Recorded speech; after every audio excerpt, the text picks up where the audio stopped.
let's bring it all full circle of what was going on in Green Bay and what's happening in New York. Do you have the tweet, Hoskins? Put it up, because this tweet caused some people to sort of... Wow, I couldn't believe this. Sort of go, okay. And it's just a millennial working the Giants Twitter account. It's really all it is. I understand, it's but all still. It is. It's supposed to hype him up. But you got to know how this is going to be out there at the OTA looking, like the quarterback of the New York Football Giants. He means business. It says year 3, and there's an hourglass emoji next to it. Now, the hourglass might be just, it's his time, right? That's clearly what I'm... No, we all take it to mean, because we all look at Daniel Jones in a certain way, like it's time. Clock's ticking. Clock's ticking. Clock's ticking. Because it is the time the Giants must evaluate him. Finally. Year 1, it was like, okay, Eli's still here. We tried it one last time with Eli, but it's Daniel Jones' turn. And everyone's wondering, okay, he's pick number 6. Pick 6 out of Duke. He comes out of Duke. Everybody thought, including Joel Klatt, came on this show the day after it was the draft in Tennessee saying, this is going to set the Giants organization back years. They could have had him in the middle of the first round. And they chose, and they reached for him. And then he had his usual rookie season. He had some great games and then some terrible games, up and down. Year 2, Saquon gets hurt. He gets hurt. How are you going to evaluate him? They're still working on their line. New coach. How do you evaluate him? Year 3, now's the time. Second year under the new system of Jason Garrett. Second year under the head coach of Joe Judge. And how are they going to evaluate him? Saquon's coming back. And Kadarius Toney is drafted out of Florida. People love him. You already got some quality receivers there. And you go out and you get the number 1 free agent wide receiver. And you pizzazz Kenny Golladay. You bet it's hourglass time. Pressure?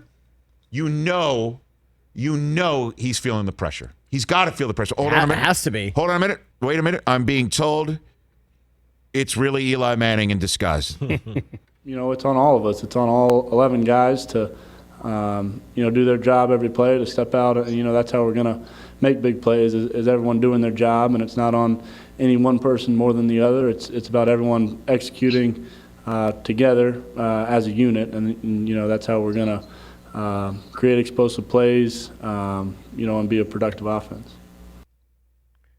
I fell asleep listening to that. It's Eli Manning.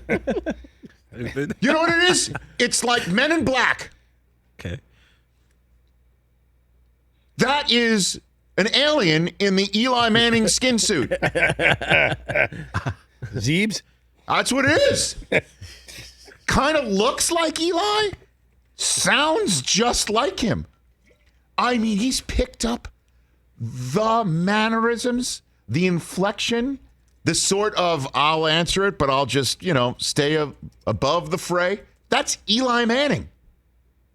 That was Eli through and through. And for you Giants fans, I hope he is Eli Manning in the fact that he can play, answer the bell, and when it comes crunch time in the playoffs, he can turn it on and play at a Hall of Fame type clip. But the evaluation's there. And it wasn't there in year 1, and it wasn't there in year 2. It's there in year 3, which is why Aaron Rodgers knows when you draft a quarterback in the first round, you're going to put him out there sooner rather than later because you may not have the proper tools to evaluate him. Green Bay does. They can evaluate their quarterback because they've got the line, they've got the weaponry, and Aaron knows it. I'm sorry to keep bringing everything back to Aaron Rodgers, but it does make a point. This is a big moment. The Giants used a huge draft choice on him in 2019. It is now time in 2021 after the season to say, do we give him a fifth-year option? Do we pick up something that will be $20 million worth?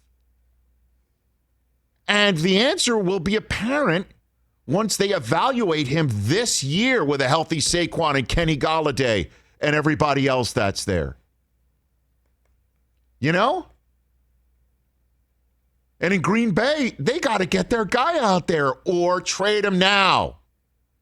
Get your other guy out there. But it's a big year for Daniel Jones. I'd have to magic 8-ball it because I have no earthly idea how the hell it's going to work or look. It can be explosive. Just ask a Lion fan about Kenny Golladay. Just ask anybody about Saquon Barkley. We've all seen it. Ask any Florida fan about Tony. They could be explosive. Evan Ingram was supposed to be, that guy. The next hybrid tight end. Yep. He's supposed to be Kyle Pitts before Pitts. Yeah. Kelsey, Gronk. He's supposed to be in He's that class. supposed to be in that class. What if he can be this year? With that defense the way that it balled out last year, Giants have a shot to win this division, absolutely. Or they could be a total, complete disappointment. But you won't be able to tell it from Daniel Jones because he is Eli 2.0. I mean, it's crazy. But their Giants have him evaluated. They're set up to evaluate him and make a decision that Green Bay won't be on their quarterback. Because Aaron threw a monkey wrench in it with the MVP season. Just try to make it all connect for you folks out there taking in this show. Hey, you watched all the way to the end. Thanks for that. Watch more right here.